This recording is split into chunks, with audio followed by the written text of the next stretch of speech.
আমার নাম উনি কিভাবে জানেন? আশরাফুল ইসলাম তখন আবিরের কাঁধে হাত রেখে দাঁড়িয়ে আছেন। কয়েক মুহূর্ত পর মেঘ ধীর কণ্ঠে বলল, আলহামদুলিল্লাহ ভালো। আপনি কেমন আছেন? আলহামদুলিল্লাহ ভালো, ধন্যবাদ আপু। মেঘ ভ্রু কুঁচকে প্রশ্ন করল। কেন?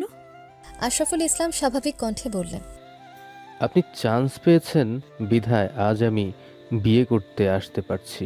আপনি চান্স না পেলে আমার আর বিয়ে হতো না, তাই ধন্যবাদ দিচ্ছি। আপনার গিফটটা আমি পাঠিয়ে দিব। মেঘের মাথায় হাজারটা প্রশ্ন ঘুরপাক খাচ্ছে। হুট করে জান্নাত আপুর বিয়ে, আশরাফুল ইসলাম আসিফের বিয়ের সাথে মেঘের চান্স পাওয়ার সম্পর্ক, ওই লোকের মেঘের পুরো নাম জানা, আবির ভাইয়ের প্রতি এমন আচরণ। মেঘ ভাবছে, উনিও কি তাহলে আবির ভাইয়ের বন্ধু? আশরাফুল ইসলাম আসিফ অকস্মাৎ আবিরের পেটে কুতো দিয়ে বললেন। কিরে, বিয়ে কবে করছিস? আচমকা এমন প্রশ্নে আবির ভাবাচাকা খেল। তারপর ভাব নিয়ে বলল, তোমার জন্যই তো করতে পারছি না। আসিফ হুঙ্কার দিয়ে বলে উঠল, ফালতু কথা একদম বলবি না। আমার বিয়ে আটকে রেখে এখন আবার বলছিস আমার জন্য করতে পারছিস না। আজ তো বিয়ে করছি আমি, তাহলে তুই কাল বিয়ে কর, না হয় আজই কর। আবির মুখ গোমরা করে আস্তে করে বলল, যদি পারতাম এখনই করে ফেলতাম। তুমি তো সবকিছু জানোই। আসিফ হেসে প্রশ্ন করল। তাহলে আমার দোষ দিস কেন? আবির উত্তর দিল, তোমার তো সুখের দিন, প্রিয়জনকে বিয়ে করে ফেলছো। আমার কি হবে? তোমার উপর দোষ দিয়েও যদি মনটাকে সান্ত্বনা দিতে পারি। তারপর আসিফ কানে কানে আবিরকে কি যেন বলল। আবির মেঘের দিকে একবার তাকালো। মেঘ নির্বোধের ন্যায় চেয়ে আছে। আশেপাশের ঘটনাগুলো অস্বাভাবিক লাগছে, তবুও স্বাভাবিকভাবে মেনে নেওয়ার চেষ্টা করছে। রাকিব আবিরকে উদ্দেশ্য করে বলল, তানভীর কইরে, ফোন বন্ধ কেন ওর? তোরা দুই ভাই যা হইছস কি বলবো? আবির ভ্রু কুচকে উত্তর দিল। তানভীর মিটিংয়ে শেষ করে আসবে বলছে। জান্নাত হাসি মুখে বলল, আবির ভাইয়া চলেন ছবি তুলি। জান্নাত আর আসিফ জোড়াজুড়ি করে মেঘ আর আবিরকে মাঝখানে বসিয়ে ওরা পাশে বসছে। আবির ভাইয়ের পাশে বসে ছবি তুলছে, এটা ভাবতে অষ্টাদশীর দেহে অন্যরকম শিহরণ জাগছে। বউয়ের আসনে বসে এক মুহূর্তের জন্য নিজেকে বউ ভেবে নিয়েছে। রাকিব গিয়ে বন্ধুদেরকেও ডেকে এনেছে। বন্ধুরা সবাই মিলে বেশ কিছু ছবি তুলে যে যার মতো কাজে চলে গেছে। আবির মেঘকে নিয়ে নিচে চলে গেল, নিচে গিয়ে বসলো। স্টেজে নবদম্পতিরা কাপল পিক আর ভিডিও করাই ব্যস্ত। মেঘের হাতে জুস দিয়ে আবির মেঘের পাশে বসলো। মেঘ এক চুমুক জুস খেয়ে আবিরকে উদ্দেশ্য করে প্রশ্ন করল, জান্নাত আপু রাকিব ভাইয়ের বোন, এটা এতদিন বলেননি কেন? আপুর যে বিয়ে ঠিক, এটা কেন বললেন না? আর আপুর হাজবেন্ড কি আপনার বন্ধু? মেঘ একদমই প্রশ্নগুলো করলো। আশেপাশে কেউ নেই। মেঘের মনে জমে থাকা প্রশ্নগুলো বাদ ভেঙে বেরিয়ে আসতে চাইছে। জান্নাত আপুর বিয়ে হয়ে যাচ্ছে, আবির ভাইকে নিজের করে পাবে, খুশির থেকেও মাথায় ঘোরা প্রশ্নগুলো তাকে বেশি অস্বস্তিতে রেখেছে। আবির শক্ত কণ্ঠে বলা শুরু করলো, রাকিবের বোন বলে জান্নাতকে বাসায় নিলে প্রতিটা মানুষ ধরে নিত তার সাথে আমার কোনো সম্পর্ক আছে। যদিও কারো কারো মনে এমনিতে সন্দেহ, শেষ পর্যন্ত আম্মু বিয়ের কথা বলেই ফেলল। আর যদি আমি তোকে পড়ানোর মাঝপথে বলতাম যে জান্নাতের বিয়ে ঠিক, তাহলে তুই সেই কথা বাসায় সবাইকে বলতে 2 মিনিটের সময় নিতি না। আমি জান্নাতের ব্যাপারে কোনো কথা বাসায় জানাতে চাচ্ছিলাম না। জান্নাতের হাজবেন্ড আমার বন্ধু নয়, তবে কাছের কেউ। মেঘ পুনরায় প্রশ্ন করলো। আমার চান্স পাওয়ার সাথে আপুর বিয়ের কি সম্পর্ক? আবির সহজ কণ্ঠে বলল, ঢাকা শহরে টিউটর পাওয়া কোনো সমস্যা না, তবে বেশিরভাগ টিউটরই শুধু টাকার জন্য পড়ায়। এই 3-4 মাস সময়টা প্রতিটা স্টুডেন্টের জীবনে একবারই আসে। আমার এমন একজনকে প্রয়োজন ছিল যে তার পড়াশোনাটাকে গুরুত্ব দিবে, নিজের বোন ভেবে পড়াবে। জান্নাত রাকিবের বোন আর আমারও কাছের মানুষ। ও যতটুক শ্রম তোর জন্য দিয়েছে, ততটুক বাইরের কোনো টিউটর কখনোই দিত না। কিন্তু হঠাৎই ওর বিয়ের কথা বলতে শুরু হয়ে গেছিল। বিয়ে হয়ে গেলে তোর প্রতি ওর গুরুত্ব কমে যেত, ওর পক্ষে সবকিছু ম্যানেজ করা কষ্ট হয়ে যেত। নতুন টিউটর আনলে তোর মানাতে সময় লাগতো, তাই বাধ্য হয়ে জান্নাতের বিয়ে পিছিয়ে দিয়েছিলাম। এটাই বলছিল। বিস্ময় মেঘের ভ্রুজোড়া কপালে উঠে গেছে। বৃহৎ অক্ষিপট আবিরের চোখে মুখে নিবদ্ধ। তাকে চান্স পাওয়ানোর জন্য আবির ভাই জান্নাত আপুর বিয়ে আটকে রেখেছিল, এটা ভেবে প্রজাপতির ন্যায় উঠতে ইচ্ছে হচ্ছে মেঘের। তবে মনে মনে নিজের উপর ক্ষুব্ধও হচ্ছে। এতগুলো দিন আজে বাজে কথা ভেবে নষ্ট করেছে। মেঘের বুকের ভেতর হৃৎপিণ্ডের তীব্র ধুকপুক শুরু হয়ে গেছে। প্রেম প্রেম অনুভূতিরা মস্তিষ্ক জুড়ে বিচরণ করছে। মেঘ বিড়বিড় করে বলল, যে মানুষটার অপ্রকাশিত সতর্কতা এত তীব্র, সেই মানুষটার প্রকাশিত ভালোবাসা না জানি কত প্রখর। তখনই মেঘের চোখে পড়লো একটা খয়েরি রঙের শাড়ি পরা মেয়ে তাদের দিকে এগিয়ে আসছে। শাড়িতে মেয়েটাকে অনেক সুন্দর লাগছিল। এই প্রথমবার কাউকে শাড়ি পরা দেখে মেঘেরও খুব ইচ্ছে করছে শাড়ি পরতে। মেয়েটা কাছাকাছি এসে বলল, হাই কিউটি। মেঘ আগে থেকে মেয়েটাকে দেখছিল। মেয়েটার কথা শুনে এবার আবিরও তাকিয়েছে। মেঘ সঙ্গে সঙ্গে আবিরের দিকে তাকালো, বুঝার চেষ্টা করলো মেয়েটা আবিরের পরিচিত কিনা। মেয়েটা পুনরায় বলল, কেমন আছো কিউটি? বারবার কিউটি বলায় মেঘ কপাল কুঁচকাল। যদিও মেয়েটাকে সে চেনে না, যেহেতু নিজে থেকে কথা বলতে এসেছে তার মানে পরিচিতই হবে, তাই মেঘ উত্তর দিল। আলহামদুলিল্লাহ ভালো। আপনি কেমন আছেন? মেয়েটা মৃদু হেসে বলল, আলহামদুলিল্লাহ ভালো। তোমাকে সামনাসামনি দেখার খুব ইচ্ছে ছিল, অবশেষে তোমার দেখা পেলাম। মেঘ কিছু বলছে না, চুপচাপ চেয়ে আছে। মেয়েটা পুনরায় বলল, জানো মাঝে মাঝে তোমার প্রতি খুব হিংসা হয়। মেঘ বিস্ময় সময় তাকিয়ে প্রশ্ন করল। কেন? মেয়েটার সোজা সাপটা উত্তর। একটা মানুষ কতটা ভাগ্যবতী হতে পারে তা তোমার কথা না শুনলে জানতামই না। দোয়া করি সারা জীবন সুখে থেকো। মেঘ জিজ্ঞাসা চোখে চেয়ে বলল। মানে? আবির মেঘের দিকে চেয়ে গলা খাঁকড়ি দিয়ে বলে উঠল, থাক, আর মানে বুঝতে হবে না। মেয়েটার দিকে না তাকিয়ে বলল, আপনাকে খোঁজে না পেয়ে হয়তোবা কেউ হয়রান হয়ে যাচ্ছে, আপনি বরং ওনার কাছে যান। মেয়েটা আস্তে করে বলল। আর কতদিন ভাইয়া? আবির গম্ভীর কণ্ঠে উত্তর দিল। বহুদিন। মেঘ নির্বাক চোখে তাকিয়ে আছে। এই বিয়ের অনুষ্ঠানে কি ঘটেছে তার অর্ধেকের বেশি মেঘের মাথার উপর দিয়ে যাচ্ছে। মেঘ আবিরকে প্রশ্ন করল, উনি কে? রিয়া, রাকিবের গার্লফ্রেন্ড। কি? রাকিব ভাইয়ের গার্লফ্রেন্ড? এত অবাক হওয়ার কি আছে? গার্লফ্রেন্ড থাকতে পারো না? পারে, কিন্তু উনি আমায় কিভাবে চেনে? আবির গম্ভীর কণ্ঠে বলল, রকির যেহেতু আমার বেস্ট ফ্রেন্ড, রাকিব যেহেতু চেনে বা জানে, তাহলে রিয়ার জানতে কতক্ষণ? মেঘ আর কথা বাড়ালো না। আজকে তার শখ খাওয়ারই দিন। একটু পরপর একটার পর একটা শখ খাচ্ছে। হুটহাট এক একজন এক এক কথা বলছে, যাদের কাউকে মেঘ চেনে না। আচমকা আবির উঠে গিয়ে একজনকে সালাম দিল। মহিলা সালামের উত্তর দিয়ে আবিরের বাহুতে হাত বুলাতে বুলাতে বললেন, কখন আসছিস? তোদের জন্য অপেক্ষা করছিলাম, তারপর তোর বন্ধু জোর করে খেতে বসালো নিয়ে। আবির মৃদু হেসে উত্তর দিল, কিছুক্ষণ আগে আসছে। একটা 15 বছরের মেয়ে আর একটা 19 বছরের ছেলেও ছিল ওনার পেছনে। মেয়েটা আচমকা বলে উঠল, ভাইয়া ভাবি কোথায়? মেয়েটার দেখা দেখি ছেলেটাও বলল, তুমি না বলছিলা ভাবিকে নিয়ে আসবা? ভাবি কোথায়? আবির চোখ রাঙিয়ে ভারী কণ্ঠে বলল, আর একবার যদি ভাবি বলে সম্বোধন করিস তাহলে তোদের খবর আছে, আপু বলবি, মনে থাকবে? দুজনেই মাথা নেড়ে সম্মতি জানালো।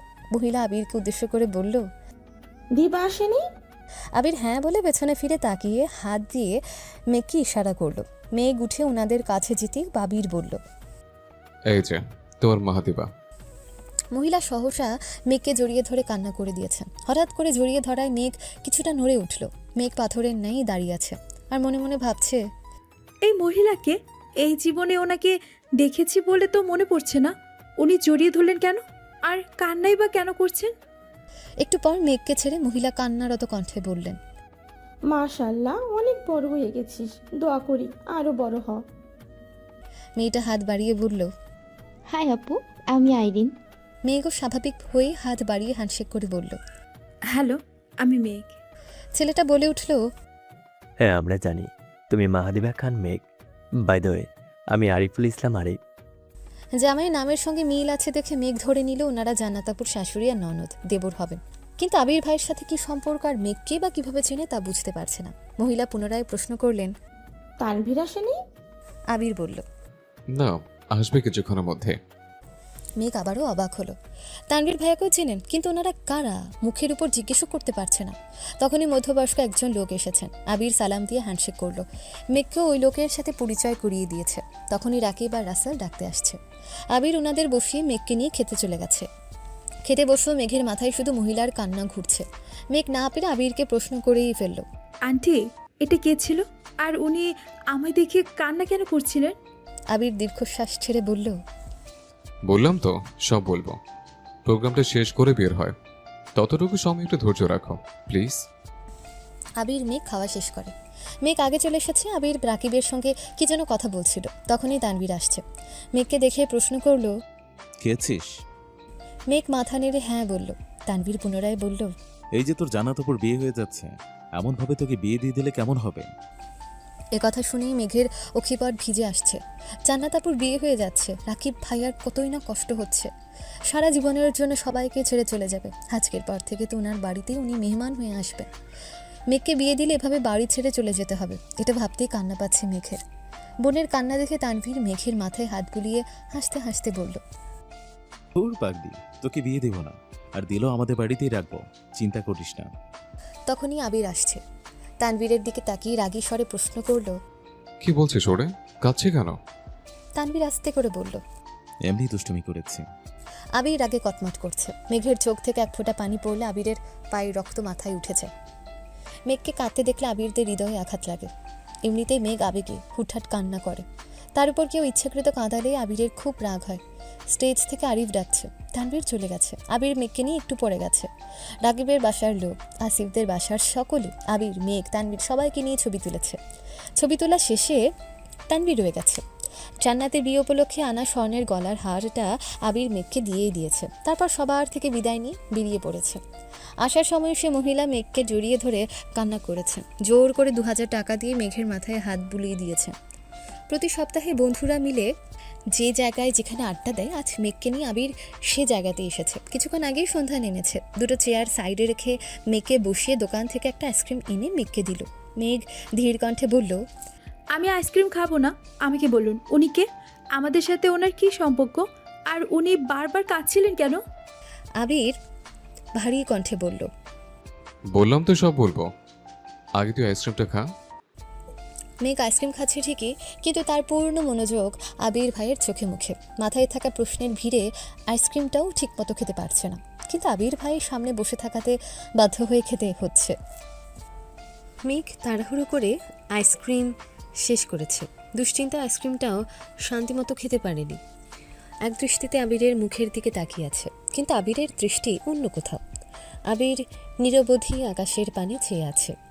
রাস্তার পাশে থাকা লাইটের আলোতে স্পষ্ট বোঝা যাচ্ছে আবিরের চোখমুখের উজ্জ্বলতা বিলীন হয়ে গেছে। বিকেলে আসার সময় যতটা উৎফুল্ল আবির ভাইকে মেঘ দেখেছিল, এই আবির ভাই যেন অন্য কেউ। চোখে মুখে চিন্তার ছাপ। মেঘ কিছু বলতে গিয়েও থেমে গেল। আবির শোনিত কণ্ঠে বলে উঠল, এই পৃথিবীতে প্রতিটা মানুষের জীবনের সবচেয়ে গুরুত্বপূর্ণ ব্যক্তি হল মা। সে মায়ের লাশ দেখার বা ছোঁয়ার অধিকার যদি কোনো সন্তানের না থাকে, তাহলে সেই সন্তান পৃথিবীতে বেঁচে থেকেও মৃত। মেঘের ভ্রু কুচকালো। আবির ভাই কি বলেছে, কি বোঝাতে চাচ্ছে কিছুই বুঝতে পারছে না সে। আবির অসীম দূরত্ব থেকে দৃষ্টি সরিয়ে মেঘের দিকে তাকিয়ে ভরাট কণ্ঠে বলল, যে মানুষটাকে দেখে এসেছিল তিনি আর কেউ নয়, তোর, আমার, আমাদের সবার একমাত্র ফুপি। এই কথা শোনা মাত্র মেঘের রক্ত সঞ্চালন বন্ধ হওয়ার অবস্থা হয়ে গেছে। মেঘ চিৎকার দিয়ে উঠল। কি? আবির সরু নেত্রে তাকিয়ে আছে। মেঘের চোখ যেন কোটর ছেড়ে বেরিয়ে আসতে চাইছে। চোখে মুখে অবিশ্বাসের ছাপ।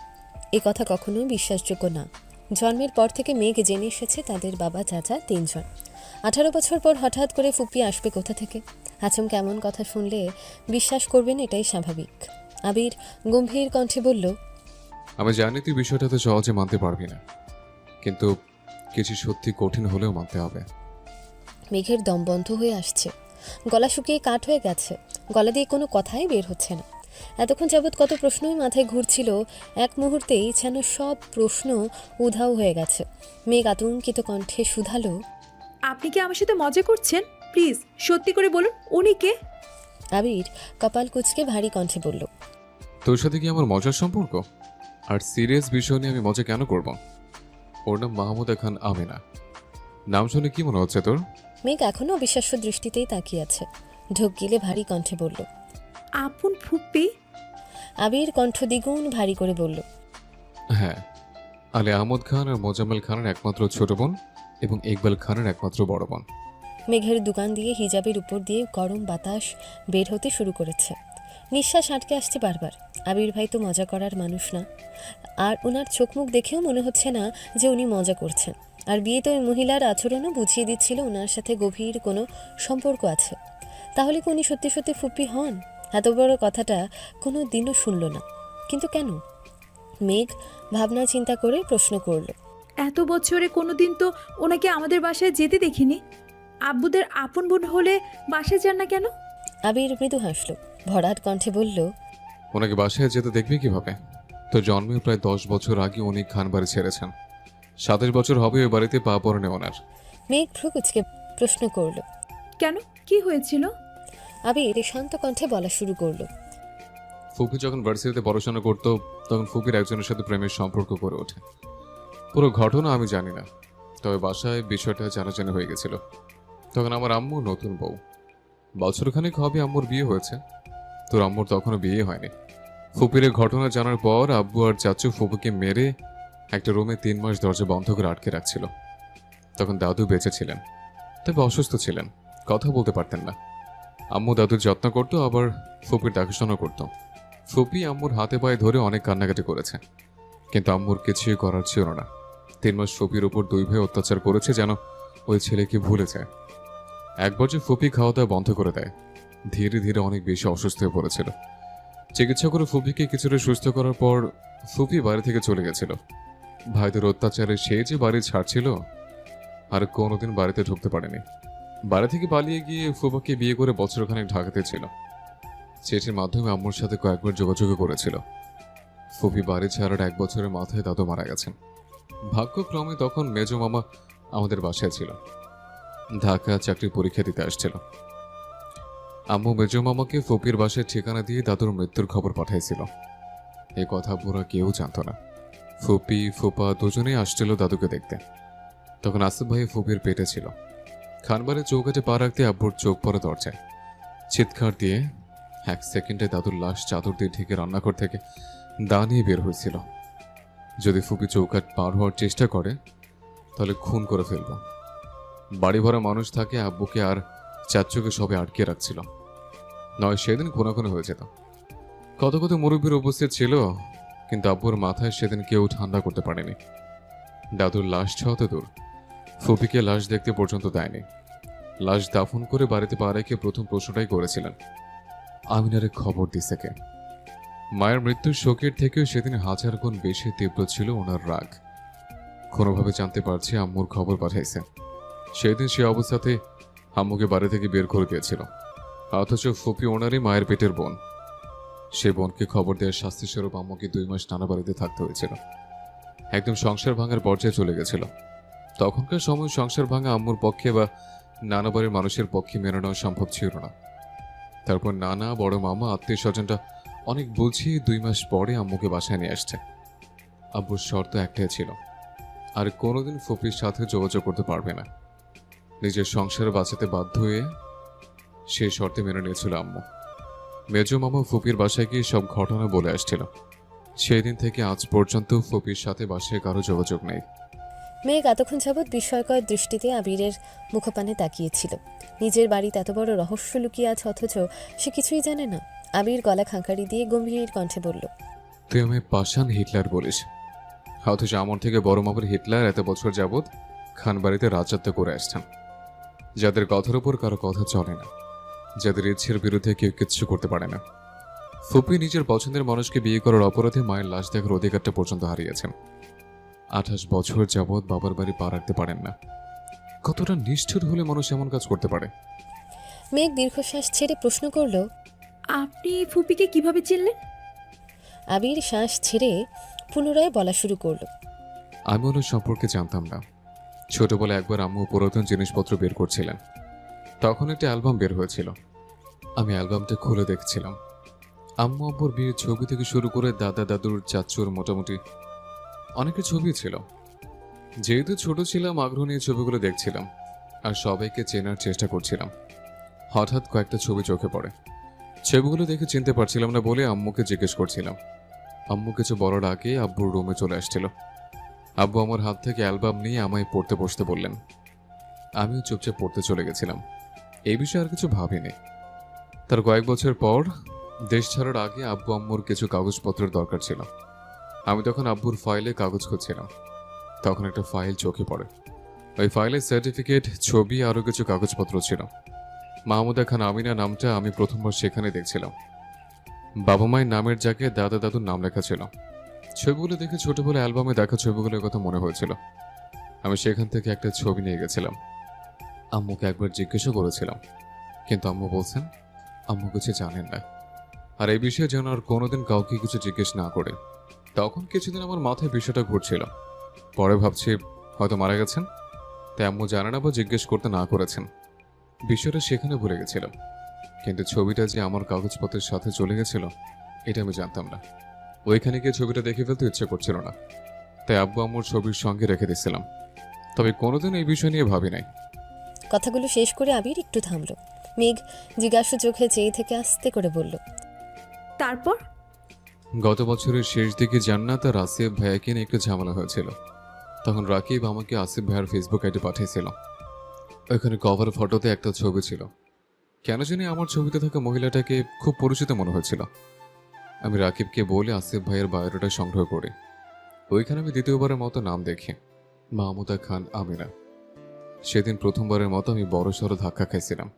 আমি সবকিছু খুঁজে সেই পুরোনো ছবিটা বের করে বারবার ফেসবুকের ছবির সাথে মিলিয়েছিলাম। অস্থিরতায় সেদিন প্রায় মরতে বসেছিলাম। নিজের চোখকে বিশ্বাস করতে পারছিলাম না। বিশ্বাস করতে কষ্ট হচ্ছিল যে আমার একজন ফুপি আছে, তো আবার জীবিত। সেদিন পরিস্থিতি সামলানোর বিন্দুমাত্র শক্তি ছিল না আমার। সে রাতে তানভীর আর রাকিবকে আসিফ ভাইয়ের বাসায় পাঠাইছে। আমি ফুপির সাথে সেদিন প্রথমবারের মতো ফোনে কথা বলছিলাম। নাম পরিচয় বলার পর ওনার শেখই কান্না। তানভীরকে আঁকড়ে ধরে অনেক কেঁদেছিল। ফুপির 28 বছর চেপে রাখা সব কষ্ট কান্নায় পরিণত হয়েছিল। তারপর বেশ কয়েকবার কথা হয়েছে ওনার সাথে। বারবার জিজ্ঞেস করেছি ঘটনা বলতে, কিন্তু বলেননি। বলছেন আমি দেশে ফিরলে বলবেন। দেশে ফেরার কয়েকদিনের মধ্যে আমি তানভীর আর রাকিব ওনাদের বাসায় গেছিলাম। সেখানে গিয়ে সব ঘটনা শুনেছি। মেঘ আগের তুলনায় কিছুটা স্বাভাবিক হয়েছে। মেঘ পুনরায় প্রশ্ন করল, জান্নাতাপুর কি ঝামেলা হয়েছিল? আবির এতক্ষণ গম্ভীর থাকলেও এবার একটু হাসার চেষ্টা করল। ধীর কণ্ঠে শুধালো, তেমন কিছু না। মেঘ আস্তে করে বলল, প্লিজ বলুন। আবির না পারতেও বলল, ফুপির এত বছর যশোর ছিল। গত বছর ভাইয়ার চাকরি হওয়ায় সপরিবারে ঢাকা আসছে। কোনো এক অনুষ্ঠানে ভাইয়া জান্নাতকে দেখেছে। ভাইয়ার জান্নাতকে ভালো লাগছে। কোনোভাবে খবর নিয়েছে জান্নাত ঢাকা বিশ্ববিদ্যালয়ে পড়ে। সেই থেকে প্রায় ভার্সিটির আশেপাশে জান্নাতকে ফলো করত, কিন্তু কোনোদিন কথা বলেনি। 6 মাস শুধু দূর থেকে ফলোই করেছে। একদিন সাহস নিয়ে কথা বলতে আসছিল। যদিও কথা বলতে পারেনি, কিন্তু সেটা রাকিবের কান পর্যন্ত পৌঁছে গেছিল। রাকিব 2 থেকে 3 দিন খেয়াল করে বিষয়টা আমায় জানাইছিল। রাকিবের ভাইয়াকে পেটানোর চিন্তা ভাবনা ছিল। আমাকে জানানোর পর আমি বলছিলাম ছেলেটার একটু খোঁজ নিতে, যদি সমস্যা মনে হয় তাহলে পেটাতে। রাকিব খোঁজ নিয়ে জানতে পারছে ভালো জব করে, অফিসে সবার সাথে নম্র ভদ্র আচরণ করে। সেখান থেকে ফেসবুক আইডি সংগ্রহ করে আমায় দিচ্ছিল। যাকে পেটানোর প্ল্যান ছিল সে আমার ভাই হয়ে গেল। যখন জানতে পারছে ভাইয়া জান্নাতকে পছন্দ করে, তখন রাকিব আর বাধা দেয়নি। তবে রাকিবের একটাই কথা ছিল, আমি দেশে না ফিরলে আর ফুপির পুরো ঘটনাটা না জানলে সে জান্নাতের বিষয়ে সিদ্ধান্ত নেবে না। ধীরে ধীরে জান্নাত আর ভাইয়ের মধ্যে মোটামুটি ভালো সম্পর্ক হয়েছে। আমি দেশে ফিরলাম, ভেবেছিলাম দেশে ফিরে ওদের বিয়ে দেব। কিন্তু দেশে আসার পর তোর কোচিং টিউশন থেকে খবর নিয়ে দেখলাম তোর পড়াশোনার নাজেহাল অবস্থা। এভাবে পড়লে চান্স পাবি না। তোর পড়াশোনা গুছিয়ে দেওয়ার জন্য একজন মানুষ দরকার ছিল। তখন জান্নাতের কথা মাথায় আসে আর জান্নাতকে আনে। জান্নাতের বিষয়ে সিদ্ধান্ত নেওয়ার অধিকার যেহেতু রাকিবের, আর রাকিব আমার বেস্ট ফ্রেন্ড, তাই বিয়ের আলোচনা হওয়ার আগেই বন্ধ করে দিয়েছিলাম। কিন্তু অফিসিয়াল কাজে ভাইয়াকে 6 মাসের জন্য দেশের বাইরে যেতে হবে। ভাইয়া চাইতেছিল বিয়ে করে বউ নিয়ে কয়েক মাস ঘুরে তারপর যাবে, কিন্তু তোর অ্যাডমিশন টেস্টের থেকে আমার কাছে তাদের বিয়ে গুরুত্বপূর্ণ ছিল না। আমি রাজি হই না বলে ভাইয়া ঘুরে ঘুরে প্ল্যান বাদ দিয়ে বলেছে শুধু বিয়েটা করবে। বিয়ের পর তোকে যত ইচ্ছে পড়াতে। কিন্তু আমার কথা হলো, একবার বিয়ে হলে মানে জান্নাতের মাথায় সংসারের চিন্তা ঢুকবে, তখন তোর প্রতি তার দায়িত্ব কমে যাবে। এটা তো আমি কখনো হতে দেব না। ভাইয়া যখন বুঝতে পারছে আমায় মানাতে পারবে না, তখন জান্নাতকে বোঝানো শুরু করেছে। কিন্তু জান্নাত তো আমায় বা রাকিবকে সবই বলে দেয়। জান্নাতের মাথা যাতে না খেতে পারে সেজন্য 2-1 মাস যাবৎ জান্নাতের সঙ্গে ভাইয়ের যোগাযোগ বন্ধ রেখেছিল। রাকিব নতুন সিম কিনে দিয়েছে জান্নাতকে। যেদিন রাতে তুই আমায় কল দিছিলি সেদিন আমি, রাকিব আর তানভীর ফুপিদের বাসায় ছিলাম। বিয়ের কথাবার্তা বলতে গেছিলাম। তুই চান্স পেলেই বিয়ে হবে এরকমটা শর্ত ছিল। কিন্তু রাতে ফেরার পর তোর খাতা ভর্তি হাবিজাবি লেখা দেখে আমার মাথায় রক্ত উঠে গেছিল।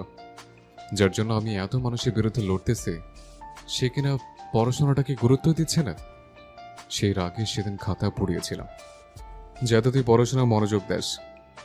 যাদের সামনে বারবার গর্ব করে বলেছে আমার মেঘ চান্স পাবে, চান্স না পেলে আমি তাদের মুখোমুখি হতে পারতাম না। তারা মুখে কিছু বলুক না বলুক, মনে মনে হলেও বলতাম এত কিছু করেও তো মেঘ চান্স পেল না। এই কথাটা পৃথিবীর কোনো মানুষ যাতে না বলতে পারে, সেজন্য আমি তোকে সারাক্ষণ পরের কথা বলতাম। আলহামদুলিল্লাহ, তোর চেষ্টা আমার ইচ্ছে পূরণ হয়েছে। আল্লাহ আমার আশা পূরণ করেছেন, আর তোকে অসংখ্য ধন্যবাদ। মেঘের গলায় আটকে থাকা নিঃশ্বাসটা দীর্ঘশ্বাস হয়ে বেরিয়ে আসলো। মেঘের আড়ালে মেঘকে নিয়ে কত কত ঘটনা ঘটেছে। আবির ভাইয়ের গত 4 মাসের করা আচরণগুলো বারবার মনে হচ্ছিল। আবির আশফারি কণ্ঠে আবার বলে উঠল, সবাই জানে খান বংশের বড় ছেলে আমি। চাচাতো ভাই বোনদের মধ্যে আমি বড় হলেও সত্যিকার অর্থে আসিফ ভাইয়া আমাদের মধ্যে সবার বড়, আর আমি দ্বিতীয়। পরিস্থিতি মোকাবেলা করতে বা আমি সফল হতে পারবো কিনা জানি না, তবে আমি আমার জায়গা থেকে সর্বোচ্চ চেষ্টা করব ফুপির সাথে আমাদের বাসার সম্পর্ক ঠিকঠাক করার। একটু থেমে আবির আবার বলল, জানিস মেঘ, এই দুজন মানুষের জন্য আমাদের বাড়ির প্রতিটা মানুষ ভেতর থেকে দুমড়ে মুচড়ে ভেঙে গেছে। তাদের রাগ আর অনাদেয় কর্মকাণ্ডের ফলাফল ভোগ করতে হয় বাকি সদস্যদের। ফুপির মতো কাকামণির জীবনের সুখ শান্তিও কেড়ে নিয়েছে মানুষগুলো। কাকামণির ঠান্ডা মেজাজের মানুষ হওয়ায় আর শুধুমাত্র ভাই বলে হয়তো এখনো সম্পর্ক ঠিক আছে, নয় ফুপির মতো অবস্থা কাকামণিরও হতো। কাকামণি সবার সামনে প্রাণোচ্ছল থাকে ঠিকই, কিন্তু ওনার ভেতরটা সবচেয়ে বেশি বিধ্বস্ত। ফুপি তো তবুও ভালোবাসে মানুষকে পেয়েছেন, কাকামণি তো তাও পেলেন না। মেঘের মস্তিষ্ক জুড়ে বিচরণ করছে লক্ষাধিক প্রশ্ন, কিন্তু সেসব প্রশ্নের উত্তরে শুধু বাবা চাচার নামে উঠে আসবে। কাকামণির জীবনের ইতিহাস শোনারও ইচ্ছে নেই, তাই এই বিষয়ে প্রশ্ন করল না। নিজের আব্বু আর বড় আব্বু এতটা পাষাণ, এটা ভাবতেই মেঘের কষ্ট হচ্ছে। মেঘ বিভোর হয়ে স্মৃতি মনে করাই ব্যস্ত। আবির ভাই ফেরার পর থেকে যা যা ঘটেছে সব মনে করার চেষ্টা করছে। হঠাৎ মাথায় আসলো, আবির ভাই যে বারবার বাবা চাচার মুখের উপর কথা বলেন, ওনারা যদি আবির ভাইকে এটুকু ভেবেই মেঘ থেমে গেল। চিন্তিত স্বরে বলল, আপনি আব্বু আর বড় আব্বুর মুখের উপর আর কথা বলবেন না প্লিজ। নিজের প্রতি প্রেয়সীর দুশ্চিন্তা দেখে আবির আনমনে হেসে উঠল। স্বাভাবিক কণ্ঠে বলল, আমি যদি কথা না বলি তাহলে ওনারও ওনাদের মর্জি মতো সবকিছু করবেন। ওনাদের সকল ইচ্ছে পূরণ করা আমার পক্ষে সম্ভব না। আমি কারোর প্রিয় হয়ে থাকতে চাই না। আমি তাই করব যে আমার করতে ইচ্ছে করবে। মেঘের শীতল চাহনি দেখে আবির ভারী কণ্ঠে বলে উঠল, তোকে আগেও বলেছি, এখন আবার বলছি, কখনো কারো মন রাখার চেষ্টা করবি না। ঠিক সেই কাজটা করবি যেটা তোর মন করতে চাইবে। বিষয় ছোট হোক বা বড়, আগে নিজের মনকে প্রায়োরিটি দিবি। আর ফুপির বিষয়টা ভুলেও কাউকে বলবি না। বাড়িতে কাউকে এই বিষয়ে কোনো প্রশ্ন করবি না। তোকে জানানো দরকার ছিল তাই জানিয়েছে। আজকের পর থেকে বুঝে শুনে পাগলামি করবি, কারণ আমি চাই না তোর পাগলামিকে সিরিয়াসলি নিয়ে কেউ তোর মনে আঘাত করুক। কথা শেষ করে মেঘকে নিয়ে বাড়ি ফিরছে আবির। মেঘের মনে আজ কোনো অনুভূতি নেই। এই যে এতদিন জান্নাত আপুকে নিয়ে এত দুশ্চিন্তা করলো, সেই জান্নাত আপু সম্পর্কে তার ভাবি হয়ে গেছে। বাড়ির রহস্য না জানলে আজ মেঘ আবিরকে নিজের মনের কথা বলেই দিত, কিন্তু তার বাড়ির মানুষ যে ভালোবাসার জাত শত্রু, তারা তো কোনোদিন মানবে না। আবির ভাইয়ের প্রতি যে সে অসম্ভব দুর্বল, আবির ভাইকে এই জীবনে কি আদৌ পাবে? আবির বাইক চালাচ্ছে আর মনে মনে ভাবছে, আমার জীবনটা কেন এমন হলো? তোর প্রভুর অভিমান আমায় দেশ ছাড়তে বাধ্য করেছিল। 6 বছর যাবত আমি নিজের উপলব্ধি জমিয়েছি। সেই সুদীর্ঘ অভিসন্ধি বাস্তবায়নের সুযোগটাও পেলাম না আমি। ভেবেছিলাম দেশে ফিরে তোর কাছে আমার চিত্তের অব্যক্ত প্রণয়ের প্রকাশ করব। এত বছরে তোকে ঘিরে কত লক্ষাধিক স্বপ্ন দেখেছে, সেই সব স্বপ্নের কথা জাহির করব। গত 6 বছর শুধু একটাই পরিকল্পনা করেছি, কিভাবে তোকে আমাদের আসক্ত করব। 3 মাসের মধ্যে তোকে আমার বউ করে নেব, এই দৃঢ় সংকল্পে নিজেকে প্রস্তুত করছিলাম। কিন্তু একটা ঘটনা আমায় চূর্ণ বিচূর্ণ করে দিয়েছে। গত 1 বছর যাবৎ আমি নিজের সঙ্গে লড়াই করছি। তোকে উপেক্ষা করার বিন্দুমাত্র শক্তি যে আমার ছিল না। দেশে ফিরে প্রথমবার তোর লালিত মুখমণ্ডল আর মায়াবী আঁখি দেখে এক মুহূর্তের জন্য নিজেকে উন্মাদ মনে হয়েছিল। ইচ্ছে হয়েছিল খানবাড়ির সব নিয়ম নীতির বিনাশ করে হলেও তোকে আমার করে নেই, কিন্তু আমি পারিনি। আজও আমি তোকে ভালোবাসি বলতে পারছি না। তুই পরিবার ছাড়তে পারবি না, আর আমি তোকে। নিজেকে প্রতিষ্ঠিত করা ছাড়া আমি আর কোনো পথ খুঁজে পাচ্ছি না। তোকে পাওয়ার জন্য যতটুকু যোগ্যতা অর্জন করা দরকার, আমি ঠিক ততটুকুই যোগ্য হব। তারপরও আমার তোকেই লাগবে। আবার তোকে পাওয়ার ইচ্ছে যতটা প্রবল, তোর মনেও আমাকে পাওয়ার সেই শানিত ইচ্ছে জাগতে হবে।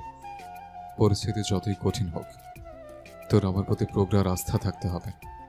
তুই আমার হলে আমি পুরো দুনিয়ার সঙ্গে লড়তে পারবো, কিন্তু তোকে না পেলে আমার প্রাণের পরিণতি হবে মৃত্যু। বাসার সেই মোড়ে মেঘকে নামিয়ে আবির ঠান্ডা কণ্ঠে বলল, যা বলেছি তা মাথায় রাখিস।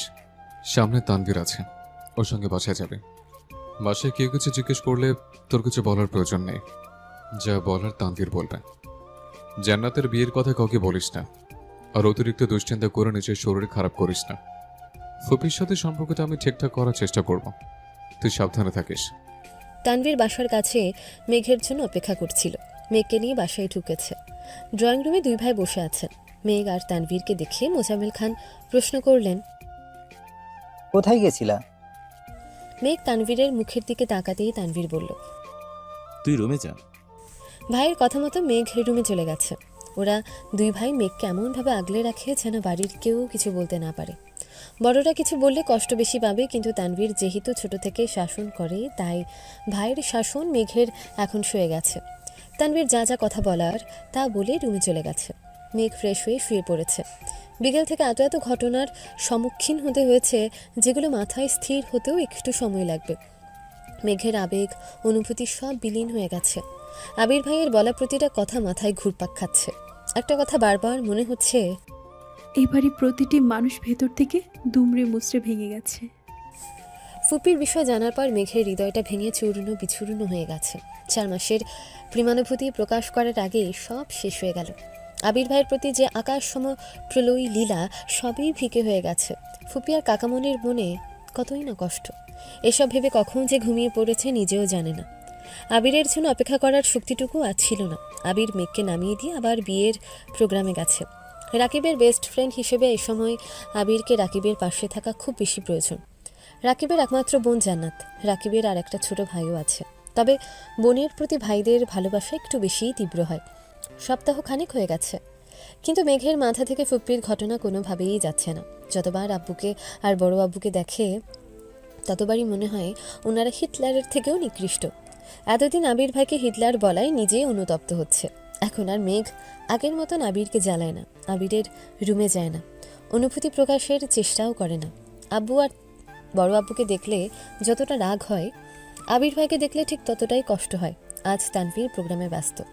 হঠাৎ ফোনে কল বাজছে। ফোন বের করে অবাক চোখে তাকায়।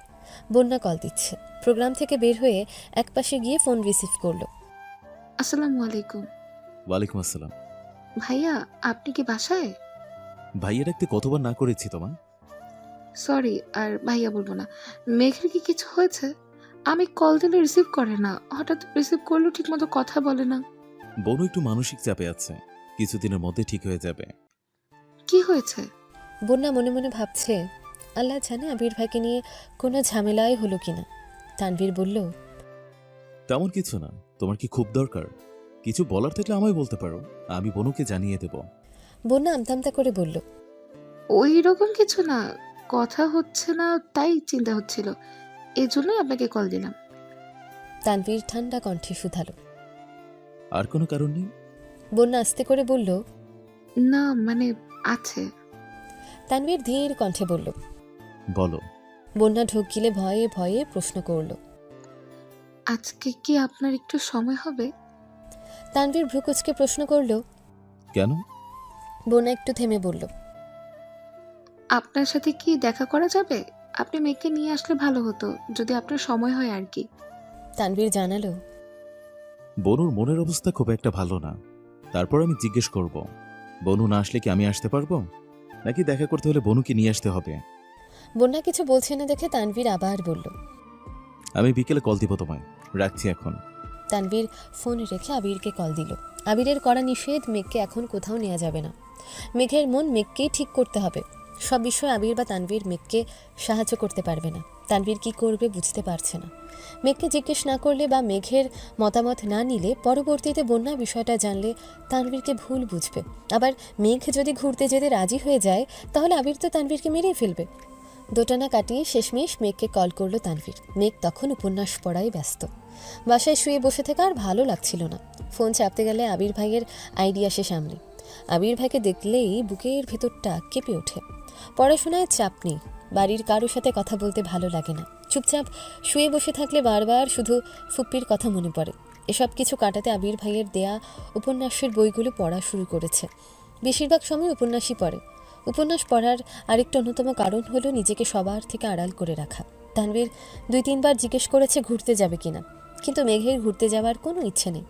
বোন রাজি না হতে তানভীরের জন্য ভালোই হয়েছে, আবিরের কাছে বকা খেতে হয়নি। কিন্তু বন্যা দেখা করবে কিনা কে জানে। বিকেলের দিকে প্রোগ্রাম শেষ করে তানভীর বন্যাদের বাসার গুলি পর্যন্ত গিয়ে বন্যাকে কল দিল। বন্যা কিছুক্ষণের মধ্যে রেডি হয়ে একটা শপিং ব্যাগ হাতে নিয়ে আসলো। তানভীরের সাথে একা ঘুরতে যাওয়ার ইচ্ছে ছিল না বলেই মেঘকে আনতে বলছিল, কিন্তু মেঘ এলো না, অথচ তানভীর এসে দাঁড়িয়ে আছে।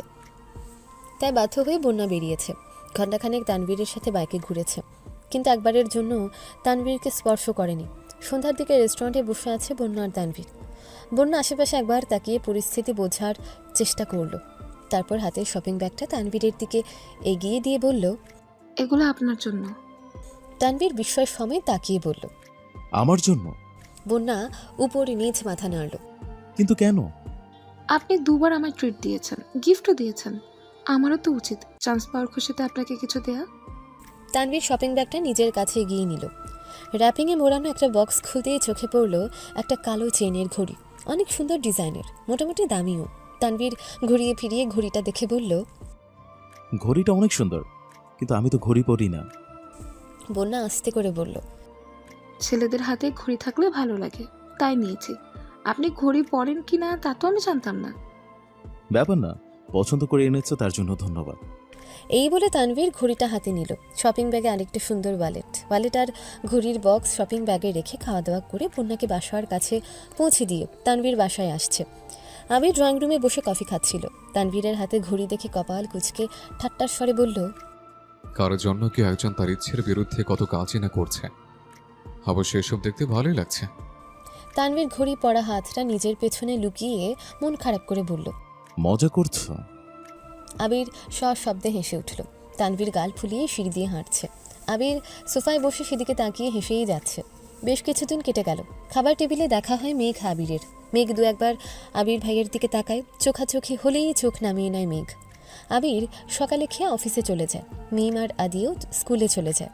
মেঘ বাসায় একা একা থাকে। প্রতিদিন বিকেলে ছাদে যায়, গাছগুলোর দেখাশোনা করে। বাকি সারাদিন আবির ভাইয়ের দেয়া উপন্যাসের বই পড়ে। 2টা উপন্যাস শেষ করে ফেলেছে। 3য় উপন্যাসটা যত পড়ছে মেঘের মনের ভেতর প্রেমানুভূতি তত সক্রিয় হতে শুরু করেছে। ফিকে হয়ে যাওয়া অনুভূতিরা আবারও জাগ্রত হচ্ছে। আবির ভাইয়ের প্রতি ধারালো ভালোবাসার টানে 28 বছরের গত হয়ে যাওয়া ইতিহাসকে পেছনে ফেলে নতুন করে স্বপ্ন দেখতে শুরু করেছে। হয়তো আবির ভাইকে পাওয়ার স্বপ্ন পূরণ হবে, নয়তো সারা জীবন আবির ভাইকে একতরফা ভালোবেসে যাবে। তবুও মুখ লুকিয়ে আবির ভাইকে এড়িয়ে চলবে না। রাত 11টার দিকে মেঘের 3য় উপন্যাস পড়া শেষ হয়েছে। সেই থেকে আবির ভাইয়ের জন্য অপেক্ষা করছে। গত কিছুদিন যাবৎ আবির ভাইয়ের বাড়িতে আসা যাওয়াতে মেঘের বিশেষ কোনো নজর ছিল না। বাইকের শব্দ শুনেও বেলকনিতে যেতে ইচ্ছে হয়নি তার। আজ এতদিন পর মেঘ আবির ভাইয়ের জন্য বেলকনিতে দাঁড়িয়ে অপেক্ষা করছে, অথচ আবির ভাই ফিরছে না। আবির ইদানিং অফিস থেকে সন্ধ্যায় বাসায় ফিরে ঘণ্টাখানিক পর আবার বের হয়। ফিরতে ফিরতে রাত 12টা বেজে যায়। যেহেতু মেঘ আবিরের সাথে কথা বলে না, আবিরের জন্য অপেক্ষা করে না, তাই আবিরও নিজের মতোই চলাচল করে। 12টার দিকে আবির বাসায় ফিরেছে। আবিরকে দেখে মেঘ বেলকানি থেকে মিষ্টি করে হাসলো। এতদিন পর আজ মেঘের মুখে একটু হাসি ফুটেছে। আবির বাইক থেকে সেই দৃশ্য দেখলো কিনা কে জানে। আবির নিজের রুমে ফ্রেশ হতে চলে গেছে। মেঘ চুপে চুপে ড্রয়িং রুমে আসছে। এত রাতে কেউই সজাগ নেই। টেবিলের উপর আবিরের জন্য খাবার ঢেকে রাখা হয়েছে। মেঘ খাবারগুলো দেখছে। এর মধ্যে আবির নিচে নামলো। মেঘের থেকে কয়েক পা পেছনে দাঁড়িয়ে ডাকলো, কি করছে সেখানে? আবিরের কণ্ঠ শুনে আতঙ্কে উঠে ঘাড় ঘুরিয়ে তাকালো মেঘ। মেঘ আবিরের চোখাচোখি হতেই আবির একটানা 2 বার ভ্রু নাচালো। মেঘ নিঃশব্দে হেসে উঠল। দীর্ঘ প্রতীক্ষার পর প্রেয়সীর মুখে হাসি দেখে আবিরের মন এক মুহূর্তেই শান্ত হয়ে গেছে। আবির চোখ বন্ধ করে দীর্ঘশ্বাস ছেড়ে নিজেকে সুস্থির করার চেষ্টা করলো। মেঘ মাথা নিচু করে বলল, আপনি এগুলো দিয়ে কিভাবে খাবেন? আপনাকে একটা ডিম ভেজে দিই? মেঘের এমন কথায় আবির চোখ মেলে তাকালো। ভারী কণ্ঠে জবাব দিল, কোনো প্রয়োজন নেই, আমি খেতে পারবো। আবির ভারী কণ্ঠে বললেও মেঘের সেসবে মাথা ব্যথা নেই, কারণ তার মাথায় উপন্যাসের প্রেমালাপ ঘুরপাক খাচ্ছে। সে আবার বলল, আপনি তো বলেছিলেন পরীক্ষার পর রান্নাঘরে যেতে পারবো। পরীক্ষা তো শেষ, এখনো কি যেতে পারবো না? আবির স্বাভাবিক কণ্ঠে প্রশ্ন করল। তোর কি ডিম ভাজা খেতে ইচ্ছে করছে? আমি করে নিয়ে আসবো। মেঘ ডানে বামে মাথা নেড়ে বলল। আমি ভাসবো। আবির গম্ভীর কণ্ঠে শুধালো। তুই ডিম ভাজতে পারিস? মেঘ দাঁত কেলিয়ে হেসে বলল। আম্মুরা ডিম ভাজার সময় আমি দেখেছি। আবির পুনরায় বলল। তোর ভাজতে হবে না, তুই বস, আমি ডিম ভেজে নিয়ে আসছি। মেঘ শক্ত কণ্ঠে বলল। না, আমি আনবো। আবির ধমক দিতে গিয়েও থেমে গেল। মেয়েটা এতদিন পর আবিরের সঙ্গে কথা বলতে আসছে, ধমক দিলে মনে কষ্ট পাবে, তাই ধমক দিতে পারছে না। আবার ডিম ভাজতে পাঠাতেও পারছে না, সাহস পাচ্ছে না। আবির দুপা এগিয়ে থমকে দাঁড়ালো, সেখান থেকে ঘুরে এসে চেয়ারে টেনে বসলো। পকেট থেকে ফোন বের করে কিছু একটা চেক করছিল। একবার রান্নাঘরে তাকাচ্ছে, একবার ফোনে। দুবার ডেকে বলেছে, তুই কি পারবি নাকি আমি আসবো? মেঘ দুইবারই উচ্চ স্বরে বলেছে, পারবো। কিন্তু আবিরের কলিজা কাঁপছে। প্রথমবার মেঘ রান্না করতে গেছে, পেঁয়াজ কাটতে গিয়ে যদি হাত কেটে ফেলে। কয়েকবার রান্নাঘরে দেখে যেই না ফোনের দিকে মনোযোগ দিয়েছে, কয়েক সেকেন্ডের মধ্যে মেঘ চিৎকার দিয়ে উঠেছে। মেঘের চিৎকারের শব্দে আবিরের হৃদয় কেঁপে উঠেছে। সহসা ফোন ফেলে ছুটে যায় রান্নাঘরে। গরম তেল ছিটকে পড়েছে মেঘের হাতে পায়ে। এত রাতে বাসার মানুষ সজাগ হলে ঝামেলা হবে ভেবে চিৎকার দিয়ে নিজের মুখ চেপে ধরেছে। ফ্লোরে বসে ফুপিয়ে ফুপিয়ে কাঁদছে মেঘ। আবির চুলা বন্ধ করে ঝড়ের বেগের টুথপেস্ট নিয়ে এসেছে। হাঁটু গেড়ে বসে আলতো করে হাতে আর পায়ে পেস্ট লাগিয়ে দিচ্ছে। কয়েক মুহূর্তের মধ্যে আবিরের শরীর ঘেমে একাকার অবস্থা। রক্তাভ দু চোখ মেঘের হাতে পায়ে নিবদ্ধ। বুকের ভেতর হৃৎপিণ্ডটা অবিরাম কাঁপছে। মেঘের হাতে পায়ে পেস্ট লাগিয়ে ফোঁ দিয়ে দিচ্ছে। মেঘ কেঁদেই যাচ্ছে, তবে ক্রন্দন শব্দহীন। আবির ভ্রু কুঁচকে নিজের ভেতরে থাকা সবটুকু আক্রোশ কণ্ঠে ঢেলে দাঁতে দাঁত চেপে বলল, আমি না জ্বালালে কি তোর শান্তি হয় না? আবির ভাইয়ের রাগান্বিত কণ্ঠ শুনে মেঘ জলসিক্ত চোখে আবিরের মুখপানে তাকায়। চোখ পড়ে রক্তাভ দু চোখে। এই চোখে অসহায়ত্ব স্পষ্ট প্রতীয়মান হচ্ছে। আবিরের নিঃশ্বাসের মাত্রা তীব্র, কপালে বিদ্যমান ঘামের বিন্দুগুলো চিকচিক করছে। আচমকা আবির মেঘকে কোলে তুলে নেয়। অমনি মেঘের চক্ষু চড়ক গাছ। এক মুহূর্তে কান্না থেমে গেছে। অবাক চোখে তাকিয়ে আছে আবিরের মুখপানে। আবির কোনো দিকে না তাকিয়ে মেঘকে নিয়ে সোফায় বসিয়ে ঠান্ডা কণ্ঠে শুধালো, এখনো চলতেছে? মেঘ এপাশ ওপাশ মাথা নেড়ে না করল। আবির মেঘের হাতে পায়ে ফুঁ দিতে দিতে হঠাৎ অত্যন্ত নমনীয় স্বরে বলে উঠল, কথা বললে কেন কথা শুনিস না? তেলটা যদি আর একটু বেশি পড়তো তখন কি হতো বল? মেঘ অপলক দৃষ্টিতে আবিরের দিকে তাকিয়ে আছে। আবির ভাইয়ের বলা কথাটা মেঘের কলিজায় লাগছে। আবির ভাইয়ের এত কোমল কণ্ঠ কোনোদিন শোনেনি সে। মেঘের অপলক দৃষ্টিতে আবিরের অদ্ভুত ঘোর কাজ করছে। কোনো মতে চোখ নামিয়ে শুধালো, রাতে খাইছিস? মেঘ আস্তে করে বলল, না। আবিরের মেজাজ খারাপ হলো। কপাল কুঁচকে মেঘের দিকে তাকিয়ে প্রশ্ন করল, এত রাত হয়ে গেছে, খাসনি কেন? মেঘ যে উপন্যাস পড়তে পড়তে 11টা বাজিয়ে ফেলেছে, তারপর থেকে আবির ভাইয়ের অপেক্ষাতে আছে। এ কথা আবির ভাইকে কিভাবে বলবে সে? মেঘের হাত তার পায়ের দিকে একবার দেখে ঠান্ডা কণ্ঠে বলল, এখানে চুপচাপ বসে থাক, আসছি আমি। কিছুক্ষণের মধ্যে আবির আরেকটা ডিম ভেজে ভাত নিয়ে আসছে। মেঘ নির্বাক চোখে চেয়ে আছে। হৃৎপিণ্ডের ধুকপুকানি শুরু হয়ে যাচ্ছে। আবির ভাই খাবার নিয়ে এসেছে। আবির ভাই কি খাইয়ে দেবেন এসব ভেবেই অস্থির হয়ে যাচ্ছে। জ্বরের ঘোরে প্রথমবার মেঘকে আবিরের খাইয়ে দেওয়ার অনুভূতি ঠিকমতো বুঝতে না পারলেও আজ সে অনুভব করতে পারছে। খুব যত্ন সহকারে মেঘকে খাইয়ে দিচ্ছে আবির। পানির গ্লাসটাতে পর্যন্ত ছুঁতে দিচ্ছে না। খাওয়া শেষে মেঘের হাত আর পা পরিষ্কার করে ফ্রিজ থেকে দই বের করে দিয়েছে। এর মধ্যে কম করে হলেও 100 বার প্রশ্ন করে ফেলেছে জ্বলছে কিনা, ব্যথা করছে কিনা। মেঘের থেকেও আবির যেন কয়েকগুণ বেশি দুশ্চিন্তায় আছে। আবিরের আতঙ্কিত কণ্ঠস্বর শুনে মেঘ বারবার অবাক চোখে তাকাচ্ছে। আবির ভাইয়ের এই আচরণ কি ভাইয়ের প্রতি বোনের ভালোবাসা নাকি অন্য কিছু? অন্য কিছু ভেবেও বারবার আটকে যাচ্ছে। মনে পড়ে যাচ্ছে ফুপ্পিকে নিয়ে আবির ভাইয়ের বলা কথাগুলো। মেঘকে কোলে নিয়ে রুম পর্যন্ত দিয়ে এসেছে। 3 দিন হয়ে গেছে মেঘের হাতে পায়ে তেল পড়েছে। ভাগ্য ভালো ছিল বলে মেঘের হাতে ফোস্কা পড়েনি, তবে দাগ হয়ে আছে। এই দাগ মুছতে বেশ কিছুদিন লাগবে। সময় চলমান। মেঘ আর বন্যা দুজনেই ঢাকা বিশ্ববিদ্যালয়ে উদ্ভিদ বিজ্ঞানে বিভাগে ভর্তি হয়েছে। ক্লাসও শুরু হয়ে গেছে। মায়া ঢাকা বিশ্ববিদ্যালয়ে চান্স পেয়েও ভর্তি হয়নি, তার পছন্দ মতো জগন্নাথ বিশ্ববিদ্যালয়ে ভর্তি হয়েছে। পাখি এখনো ভর্তি হয়নি। বন্যা আর মেঘের নতুন 3 জন বান্ধবী হয়েছে। লিজা, সাদিয়া আর মিষ্টি। আর দুজন ছেলে বন্ধু হয়েছে, মিনহাজ আর তামিম। মিনহাজের সাথে বন্ধুত্বটা খুব অদ্ভুতভাবে হয়েছে। প্রথম দিন মেঘ আর বন্যা আশপাশ দেখতে দেখতে ডিপার্টমেন্টে হাঁটছিল। এক ছেলে একটা রুম থেকে দৌড়ে বের হচ্ছিল। মেঘ আর বন্যা অন্যমনস্ক থাকায় বিষয়টা খেয়াল করেনি। ছেলেটা কাছাকাছি আসতেই মেঘ দ্রুত সরতে গিয়ে হাতে ব্যথা পেয়েছিল, অথচ ছেলেটা মেঘ আর বন্যাকে দেখে দৌড় থামিয়ে উচ্চ স্বরে চেঁচিয়ে ওঠে। দেখে চলতে পারো না? কোন ইয়ার? বন্যা আস্তে করে বলে, প্রথম বর্ষ। ছেলেটা বিরক্তির স্বরে ওহ বলে চলে যায়। বন্যা আর মেঘ দুজনই আহাম্মকের মতন চেয়ে থাকে। ছেলের হাবভাবে মনে হয়েছিল সিনিয়র কোনো ভাইয়া। তারপর যখন দেখলো এই ছেলে ওদের সাথেই পড়ে, তখন দুই বান্ধবী তেলে বেগুনে চলে উঠেছিল। এরপর থেকে ছেলে বেশ কয়েকবার মেঘ আর বন্যার সঙ্গে কথা বলতে এসেছে। প্রথম দিনের দুষ্টামির জন্য প্রতিদিন কম করে হলেও 10 বার করে মাফ চায়। বন্যার মেঘকে এখন আপু বলে ডাকে। সে মিনহাজের সাথে ভর্তির দিন থেকে তামিমের পরিচয়। আস্তে আস্তে ভালো বন্ধুত্ব হয়ে গেছে। মিনহাজের মাধ্যমে বন্যার মেঘের সঙ্গেও তামিমের খুব ভালো বন্ধুত্ব হয়ে গেছে। আজ শুক্রবার, বাড়িতে মিম, আদি আর মেঘের হইচই চলছে। আবির সকাল সকাল উঠে নাস্তা করে বেশ খানিকটা সময় ধরে ভাই বোনদের দুষ্টুমি দেখছে। দুপুরের পরপর আবিরের বড় মামা আসছেন। ওনার বড় মেয়ে মায়েশাকে ছেলেপক্ষ দেখতে আসবে, তাই উনি সবাইকে দাওয়াত দিতে এসেছেন। যদি পছন্দ হয় তাহলে বিয়ের দিন তারিখ ঠিক হয়ে যাবে। আলী আহমদ খান স্বাভাবিক কণ্ঠে বললেন, আমি এখন যেতে পারবো না, আপনি বরং আবিরের মাকে নিয়ে যান। বিয়ে ঠিক হোক, বিয়ের সময় সবাই যাবে ইনশাল্লাহ। বড় মামা আবিরের দিকে তাকাতেই আবির বলে উঠল, বড় মামা, আমার যেতে বলো না প্লিজ, আমার অনেক কাজ আছে।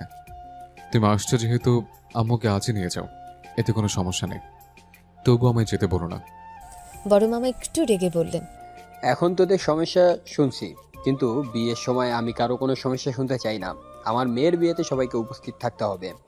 আবির ঠান্ডা কণ্ঠে বলল, যদি চাও সবাই মাইশাপুর বিয়েতে উপস্থিত থাকুক, তাহলে আগামী মাসের মাঝামাঝিতে তারিখ দিও, বাকিটা তোমাদের ইচ্ছা। এই বলে আবির চলে গেছে। আগামী মাসে মিম আদির বার্ষিক পরীক্ষা শেষ হবে, তারপর বিয়ে হলে সবাই যেতে পারবে। এজন্যই আবির বিয়ের তারিখ আগামী মাসের মাঝামাঝি দিতে বলেছে। কয়েকদিন পর সকালবেলা খাবার টেবিলে সবাই একসাথে খাবার খাচ্ছিল। আলী আহমেদ খান হঠাৎই বলে উঠলেন, আবির, তোর কি কিছুদিন সময় হবে? আবির বাবার দিকে তাকিয়ে প্রশ্ন করল। কেন? আলী আহমেদ খান বললেন, তোকে রাজশাহী যেতে হতো। আবির ভাই রাজশাহী যাবে শুনেই মেঘ আতকে ওঠে। ঘুম থেকে উঠে আর রাতে ঘুমোতে যাওয়ার পূর্বে আবির ভাইকে দেখা মেঘের নিত্যদিনের অভ্যেসে পরিণত হয়ে গেছে। আবির ভাইকে রাজশাহী যেতে হবে শুনে অষ্টাদশীর মন সহসা খারাপ হয়ে গেছে। আবির কিছু বলার আগেই পাশ থেকে ইকবাল খান উঠে বেসিনের দিকে চলে গেছেন। আবির একবার বেসিনের দিকে দেখে পরক্ষণেই মেঘের দিকে এক পলক তাকালো। মেঘ মাথা নিচু করে বসে আছে। আবির ভারী কণ্ঠে বলল, ঠিক আছে, কবে যেতে হবে? মোজাম্মেল খান বললেন, আগামীকাল গেলে ভালো হবে। কেউ আর কোনো কথা বলছে না। তানভীর কিছু একটা বলতে গিয়েও থেমে গেছে। আবির খাবার শেষ করে অফিসের জন্য বেরিয়ে পড়েছে। বিকেলের দিকে মেঘের ঘুম ভাঙে। ফ্রেশ হয়ে বেলকানিতে দাঁড়াতেই দেখল নিচে আবির ভাইয়ের বাইক রাখা। তার মানে আবির ভাই বাসায়। মেঘ রুম থেকে বেরিয়ে আবিরের রুমের দরজায় পা রাখতে রাখতে ডাকল, আবির ভাই। পর্দা সরাতেই চোখে পড়ল রাকিব ভাইয়া সহ আরও 3-4টা ছেলে। মেঘ সঙ্গে সঙ্গে দরজা থেকে সরে গেছে। মেঘ ওড়না মাথায় দিতে ব্যস্ত। আবির দরজা পর্যন্ত এসে বলল, কি হয়েছে বল। মেঘ মুলায়েম কণ্ঠে বলল, ছাদে যাব, চাবিটা কি দেওয়া যাবে? আবির স্বাভাবিক কণ্ঠে উত্তর দিল, তুই দাঁড়া, আমি নিয়ে আসছি। রুমে ঢুকতে রাকিব বলে উঠল, বাহ আবির বাহ, এখন থেকেই বউকে। এতটুকু বলতেই আবির রাকিবের মুখ চেপে ধরে বিড়বিড় করে বলল, মুখটা বন্ধ রাখ, ও বাইরে আছে, শুনতে পাবে। উচ্চস্বরে রাসেল, লিমন, মোবারক আর শিশির বলে উঠল। আবির রাকিবকে ছেড়ে ছাদের চাবি মেঘকে দিয়ে গম্ভীর কণ্ঠে বলল, 1 ঘন্টার মধ্যে নিচে আসবে। মেঘ আচ্ছা বলে যেতে নিয়ে আবার থমকে দাঁড়ালো। আবির তখনও দরজায় দাঁড়িয়ে আছে। মেঘকে দাঁড়াতে দেখে প্রশ্ন করল, আবার কি হলো? মেঘ আস্তে করে বলল, রাকিব ভাইয়া বাসায় আসছে, ভালো মন্দ খবর নেওয়া দরকার না? আবির কপাল কুঁচকে তাকালো, ধীর স্থির কণ্ঠে বলল, এখানে রাকিব ছাড়াও আরও কয়েকজন আছে, সবার সাথে কথা বলার আপাতত কোনো প্রয়োজন নেই। আর তোর পক্ষ থেকে আমি রাকিবের খবর নিব না, যা এখন। ঘরে ঢুকতেই সবাই একসাথে বলে উঠল, এখন এই অবস্থা আবির? আবির বিরক্তির স্বরে বলল, কি অবস্থা? এখনই ও বলে সম্বোধন করিস, বিয়ের পর কি বলবি? আবির ঠাট্টার স্বরে বলল, ওগো হ্যাঁ গো জান করে যাও ফুসফুস মনা টিয়া টুনটুনি, কত কিছুই আছে। শিশির বলে উঠল, ফাইজলামো বাদ দিয়ে বিয়েটা তাড়াতাড়ি করো, আমরা তোমার প্রণয়ের শুভ পরিণতি দেখতে চাই।